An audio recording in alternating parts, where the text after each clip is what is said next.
أما بعد فأعوذ بالله من الشيطان الرجيم بسم الله الرحمن الرحيم الحمد لله رب العالمين صدق الله العظيم الحمد للہ رب العالمین۔ تمام تعریفیں اللہ تعالیٰ کی ذات کے لیے ہیں جو تمام جہانوں کا پروردگار ہے۔ یہ سب تعریفیں اللہ تعالیٰ کی ذات کے لیے ہیں جو سارے جہانوں کا پالنہار ہے، پالنے والا ہے۔ سورۃ الفاتحہ کی یہ پہلی آیت مبارکہ ہے، اور اس سے پہلے گزشتہ درس کی گفتگو میں بسم اللہ الرحمن الرحیم سے متعلق چند باتیں عرض کی گئی تھیں کہ اللہ تعالیٰ نے اس آیت میں اور اس بابرکت دعائیہ جملے میں تمام کی تمام برکات کو بھی جمع کیا ہے اور بے پناہ علم کے خزانوں کو بھی جمع کیا ہے۔ گویا سادہ لفظوں میں ہم کہہ سکتے ہیں کہ یہ وہ خوبصورت اور بابرکت آیت اور دعا ہے جو تمام برکات کی کنجی ہے اور تمام علوم کا، علم کا خزانہ ہے، یا یوں کہہ سکتے ہیں کہ یہ تمام برکات کا ماخذ ہے، اصل ہے، مجموعہ ہے، اور تمام علوم اشارتاً اپنی پوری گہرائی کے ساتھ اللہ نے اس میں سمو دیے، اللہ نے اس میں ڈال دیے۔ اسی لیے پیارے پیغمبر صلی اللہ علیہ وسلم کی ایک حدیث فرمایا کہ اس جیسی آیت یعنی اس جیسی دعا اللہ تعالیٰ نے ماقبل کے انبیاء میں حضرت سلیمان علیہ السلام کے سوا کسی پر نازل نہیں کی۔ حضرت سلیمان علیہ السلام پر اللہ تعالیٰ نے نازل کی اور انہوں نے اسی دعا سے اپنے خط کا آغاز کیا، اپنے خط کی ابتدا کی۔ تو فرمایا ان کے سوا اللہ تعالیٰ نے کسی اور نبی کو یہ دعا نہیں عطا کی، پھر مجھے عطا کی۔ اور اس کے نازل ہونے پر فرمایا کہ ایک خاص ماحول پیدا ہوا، ایک خاص ماحول پیدا ہوا۔ جتنی اہم بات ہوتی ہے، جتنی زیادہ کام کی بات ہوتی ہے، سنانے والا اور سننے والے ایک خاص ماحول میں ڈھل جاتے ہیں۔ ابھی دیکھیں تلاوت ہوئی تو ہم سارے خاموش، سناٹا چھایا ہوا، ہمتم گوش متوجہ ہو کر قرآن حکیم کی تلاوت سن رہے تھے۔ جن اہل ایمان کو قرآن حکیم کی فضیلت کا علم ہے تو بعض دفعہ بکھرے ہوئے مجمع میں جہاں شور شور شور ہو رہا ہو، اگر اچانک وہاں قرآن حکیم کی تلاوت سنائی جائے یا لگائی جائے تو مجمع تھم جاتا ہے، مجمع کے اوپر ایک خاموشی طاری ہو جاتی ہے، کیونکہ مسلمان جانتے ہیں کہ جب قرآن حکیم کی تلاوت شروع ہوتی ہے تو اللہ کا حکم ہے وَإِذَا قُرِئَ الْقُرْآنُ فَاسْتَمِعُوا لَهُ، توجہ سے سنو، پوری توجہ سے، ہماتم گوش ہو جاؤ، ظاہر کے کانوں کے ساتھ دل کے کانوں کو کام میں لاؤ اور دل کے اندر کے کانوں کے ساتھ سنو۔ وَأَنصِتُوا،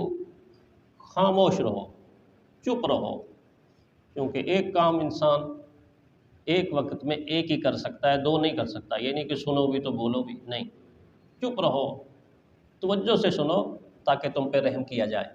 تو ایک ماحول کب پیدا ہوتا ہے؟ جب کوئی اہم بات، اہم کلام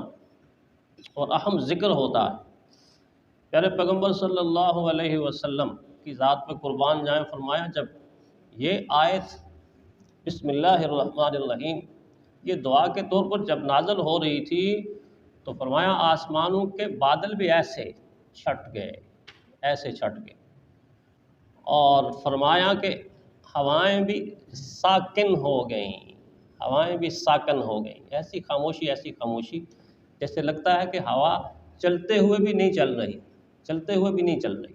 ہوا تو آکسیجن، ہوا رواں دواں رہتی ہے، ہلتی رہتی ہے، حرکت کرتی ہے، لیکن سناٹا ایسا ہوتا ہے، ایسا لگتا ہے بس ہوا بند ہو گئی، ہوائیں ساکن ہو گئیں، حتیٰ کہ جانور بھی اپنے کانوں کو متوجہ کر کے سننے لگے۔ اللہ تعالیٰ نے جانوروں کو بھی بڑی عجیب سی ایک حس دی ہے، ایک وجدان دیا ہوا ہے کہ یہ بعض وہ باتیں سن لیتے ہیں اور جان لیتے ہیں جو میرے آپ جیسا انسان عقل و شعور رکھنے والا بھی نہیں سن سکتا، نہیں جان سکتا۔ ماہرین لکھتے ہیں کہ زمین کے اندر جب زلزلہ آنے کے قریب ہوتا ہے تو انسان بے خبر ہوتا ہے، پتہ ہی کوئی نہیں ہوتا۔ 2008 کے زلزلے میں لوگ سوئے ہوئے تھے، روزہ رکھا ہوا تھا، کچھ لوگ سوئے ہوئے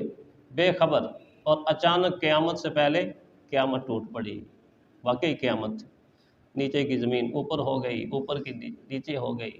کتنا بڑا زلزلہ تھا، اللہ تعالیٰ حفاظت فرمائے۔ تو انسان بے خبر، لیکن جانور بعض دفعہ اس اللہ کے فیصلے، اللہ کی تقدیر اور اللہ کے ہونے والے امر سے باخبر ہو جاتے ہیں، جانوروں کے کان کھڑے ہو جاتے ہیں، اور جانور ایک وحشت کا ماحول محسوس کرتے ہیں، اور بعض جانور تو اپنے منہ سے مختلف قسم کی آوازیں نکالنا بھی شروع ہو جاتے ہیں۔ چنانچہ وہاں کشمیر کے ان علاقوں کے لوگوں نے ہمیں بتایا، بعض علاقوں کے، کہ اس رات کو وہاں ایک مخصوص جانور وہ بولتا ہی رہا تو کچھ لوگوں کو خدشہ ہوا کہ پتہ نہیں کچھ ہونے والا ہے، پتہ نہیں کچھ ہونے والا ہے، اور پھر ہو گیا۔ یعنی پرندوں کو اور جانوروں کو بعض آنے والے واقعات سے اللہ باخبر کر دیتے ہیں، لیکن انسان بے خبر رہتا ہے۔ تو فرمایا کہ جب یہ آیت نازل ہوئی تو جانور بھی متوجہ ہو گئے، اور فرمایا کہ سمندر کے اندر جو تلاطم اور جو طغیانی اور جو ہلجل اور جو نشیب و فراز، فرمایا یہ ساری چیزیں ختم ہو کے ایسا لگتا تھا جیسے سمندر ٹھہر گیا ہے، سمندر کا پانی ٹھہر گیا ہے، ایسا محسوس ہو رہا تھا۔ اور فرمایا اتنی رحمت بری آیت ہے کہ اس آیت کے نزول کے وقت شیطان مایوس ہوا، اور دوسری حدیث میں حضور نے فرمایا جب یہ آیت مومن پڑھتا نا، بسم اللہ الرحمن الرحیم، فرمایا شیطان اتنا ذلیل اور کمتر اور مایوس ہو جاتا ہے کہ جیسے مکھی کی طرح بن جاتا ہے، اس کی ساری قوتیں اور صلاحیتیں اور طاقت اور جوبن اور جوانی جس پہ اس کو ناز ہے، وہ سارا کمزور پڑ جاتا ہے۔ ویسے تو انسان پہ کیسا حملہ کرتا ہے، ادھر سے ادھر سے حملہ آور ہوتا ہے۔ ان الشیطان یجری من الانسان مجری الدم، انسان کے اندر خون کی رگوں کے اندر، جس طرح خون رگوں کے اندر دوڑتا ہے اس طرح دوڑتا ہے، بھاگتا ہے، انسان کو پاگل بنا دیتا ہے، کھلونا بنا دیتا ہے، کنٹرول حاصل کر لیتا ہے۔ لیکن فرمایا جب مومن بسم اللہ الرحمن الرحیم پڑھتا ہے تو اتنا کمزور پڑ جاتا ہے کہ جس طرح ہمارے نزدیک مکھی کمزور ہے۔ اور فرمایا جب یہ نازل ہوئی تو آگ کے شعلے اس شیطان کے اوپر برسے، آگ کے شعلے اس شیطان کے اوپر برسے۔ حضور نے فرمایا جس حلال چیز پر بھی یہ آیت پڑھی جائے گی، یہ دعا مانگی جائے گی، اللہ تعالیٰ اس میں ضرور برکت پیدا کر دے گا، اللہ تعالیٰ اس میں ضرور برکت پیدا کر دے گا۔ تو یہ میں نے گزشتہ درس میں جو گفتگو کی تھی اس میں تھوڑا سا مزید میں نے اضافہ کیا۔ آج کی جو آیت ہے سورۃ الفاتحہ کی آیت، پہلی آیت، اور پہلی آیت میں سب سے پہلا لفظ جو ہے وہ الحمد ہے، الحمد ہے، اور یہ وہ واحد صورت ہے قرآن حکیم کی کہ جس کے نام قرآنی صورتوں میں سب سے زیادہ ہے، سب سے زیادہ نام اللہ تعالیٰ نے پیارے پیغمبر صلی اللہ علیہ وسلم نے اس صورت کو عطا کیے۔ تقریباً علماء نے 15 نام شمار کیے ہیں اس کے، 15 نام، اس کا یہ نام بھی ہے، اس کا یہ نام بھی ہے، اس کو ام القرآن بھی کہتے ہیں، اس کو اساس القرآن بھی کہتے ہیں، اس کو سورۃ الکنز بھی کہتے ہیں، اس کو سورۃ الشفاء بھی کہتے ہیں، اس کو سبع مثانی بھی کہتے ہیں۔ 15 نام تقریباً علماء نے اس کے شمار کیے۔ اب سوال یہ پیدا ہوتا ہے کہ کیا ایک نام کافی نہیں تھا؟ ایک نام کافی نہیں تھا؟ واقعی ایک نام کافی نہیں تھا۔ اگر ایک کافی ہوتا تو ایک ہی بہت تھا۔ سوچنے کی بات، سمجھنے کی بات یہ ہے کہ ناموں کی کثرت کہاں پہ ہوتی ہے، ناموں کی کثرت کرنے کی ضرورت کیوں پیش آتی ہے؟ ناموں کی کثرت کی ضرورت وہاں پیش آتی ہے جہاں ہزارہا حکمتیں ہوں، لیکن ان حکمتوں میں سے دو باتیں زیادہ سمجھنے والی ہیں۔ ایک بات یہ کہ جہاں کسی چیز کا پیار اور محبت کسی دل کے اندر آ جائے، کسی دل کے اندر جب کسی چیز کی محبت آتی ہے نا، پیار آتا ہے، تو اس وقت اس چیز کے ایک نام پر بس کرنے کا دل نہیں کرتا، دل نہیں چاہتا۔ اور اس کی مثال میں اکثر ماں اور اولاد کی دیتا ہوں، ماں اور اولاد کی اکثر میں مثال دیا کرتا ہوں کہ ماں جب اپنے بیٹے اور اپنی بیٹی کو پیدائش کے بعد دیکھتی ہے تو پیار کی ایک ممتا اس کے دل کے اندر ایسے وجد میں آتی ہے، جھومتی ہے، ایک سمندر اٹھتا ہے، ایک سمندر اٹھتا ہے۔ آپ دیکھیں نا، جانوروں کی ماں اپنے بچے کو پیدا کرنے کے بعد سب سے پہلے چاٹنا شروع کر دیتی، اگر یہ ممتا نہ ہوتی تو جانور کبھی اپنے بچے کو چاٹتا نہ۔ ماں کو بعض دفعہ اپنی جان کی فکر نہیں ہوتی، ڈلیوری ہو رہی ہوتی ہے، بعض دفعہ آپریشن کے ساتھ ڈلیوری ہوتی ہے، اور جو ہی ہوش آتا ہے تو پوچھتی ہے بچے کا کیا بنا، اللہ اکبر، بچی کا کیا بنا، قریب ہوتا ہے نا، نرسوں کے ہاتھ میں ہوتا ہے، تو وہ اس کو بتاتی ہیں ٹھیک ہے، صحت مند ہے، تو پھر اس کو سکون ہوتا ہے، سکون ہوتا ہے کہ اللہ تیرا شکر ہے، ٹھیک ہے، سکون میں آ جاتی ہے۔ لیکن اگر اس وقت کوئی ایسی خبر سنا دے تو بعض دفعہ زندگی سے ماں ہاتھ دھو بیٹھتی ہے، دل چھوڑ بیٹھتی ہے، اس دنیا کو، جہان کو ترک کر کے چلی جاتی ہے۔ ایسا بھی کئی دفعہ ہوگا۔ اتنی محبت، اتنی محبت ڈلیوری کے وقت، پیدائش کے وقت، اس کے دیکھنے کے وقت، اور جب تھوڑا سا وقفہ گزرتا ہے تو پھر کس چیز کی تلاش ہوتی ہے؟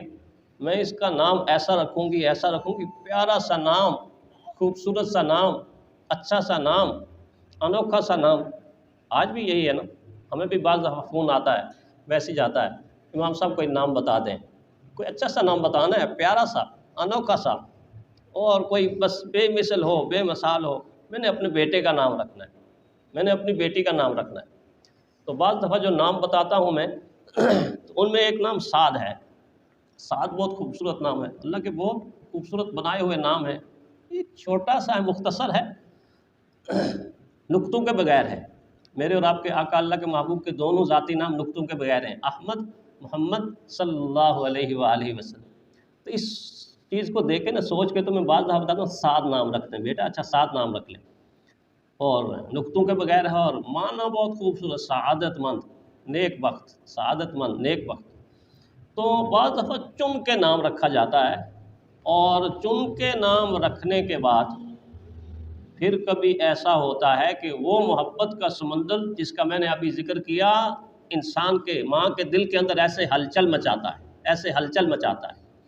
اور سمندر کی موجیں اٹھنا شروع ہو جاتی ہیں، اور طغیانیاں، اور سمندر یوں بفرنا شروع ہو جاتا ہے، اور اس کا لخت جگر بیٹا یا بیٹی اس کے ہاتھوں میں ہوتا ہے،